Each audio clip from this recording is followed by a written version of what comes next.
शेतकरी योजनेचं वितरण केलं जाणार आहे। या शेतकऱ्यांच्या खात्यामध्ये 2000 रुपये येणार आहेत। याच्या व्यतिरिक्त साधारणपणे 17,000 रुपये हेक्टरी राज्यभरातील शेतकऱ्यांसाठी आजच्या दिवसभरातील महत्त्वपूर्ण झटपट आणि ठळक बातम्या। शेतकरी मित्रांसाठी अत्यंत महत्त्वपूर्ण व दिलासा देणारी बातमी समोर आली असून नमो शेतकरी योजनेच्या हप्ते संबंधित महत्त्वपूर्ण असं अपडेट आलेलं आहे। त्याचप्रमाणे कर्जमाफी संबंधित शासनाने महत्त्वपूर्ण निर्णय घेऊन शेतकऱ्यांना मोठा आर्थिक दिलासा दिलेला आहे। ते संबंधित महत्त्वपूर्ण असे अपडेट आजच्या व्हिडिओमध्ये बघणार आहोत, त्यामुळे फक्त आता व्हिडिओला शेवटपर्यंत बघत चला, जेणेकरून तुम्हाला महत्त्वपूर्ण ताजं अपडेट कळेल। बघा, पीक विम्याची रक्कम सुद्धा शासनाने जाहीर केलेली आहे, ती यादी सुद्धा जाहीर करण्यात आलेली आहे, ती व्हिडिओमध्ये पुढे बघणार आहोत।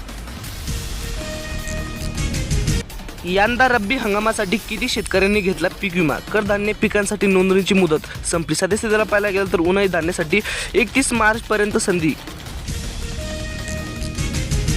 ऑनलाईन मका खरेदीसाठी 31 डिसेंबरपर्यंतची मुदत वाढली। सदस्यतेला पाहायला गेलं तर शेतकऱ्यांना 31 डिसेंबरपर्यंत मका खरेदी करण्यासाठी मुदत वाढ।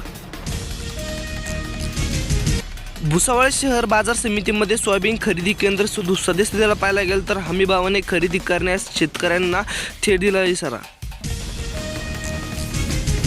कांद्याच्या दरात लक्षणीय वाढ। सदस्यतेला पाहायला गेलं तर ग्राहकांच्या डोळ्यात पाणी। शेती बीज उत्पादनाकडे शेतकऱ्यांचे लक्ष। कांद्याऐवजी पत्ताकोबीचा पर्याय।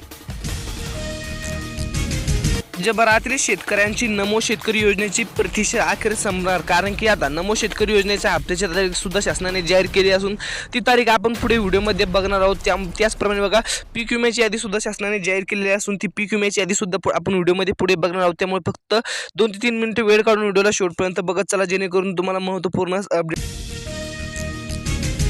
धान्य खरेदीच्या ऑनलाईन नोंदणीला मुदत वाढ। सदस्यतेला पाहायला गेलं तर शेतकऱ्यांना मिळाला दिलासा।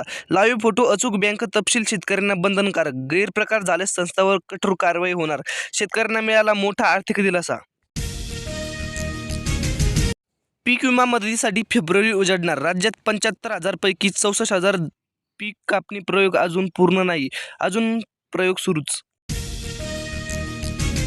रब्बी हंगामात कांदा लागवडीला लगबग सुरू। सदस्यतेला पाहायला गेलं तर रोपांना व कांद्यांना जास्त भाव मिळत असल्याने शेतकऱ्यांमध्ये आर्थिक त्रस्त।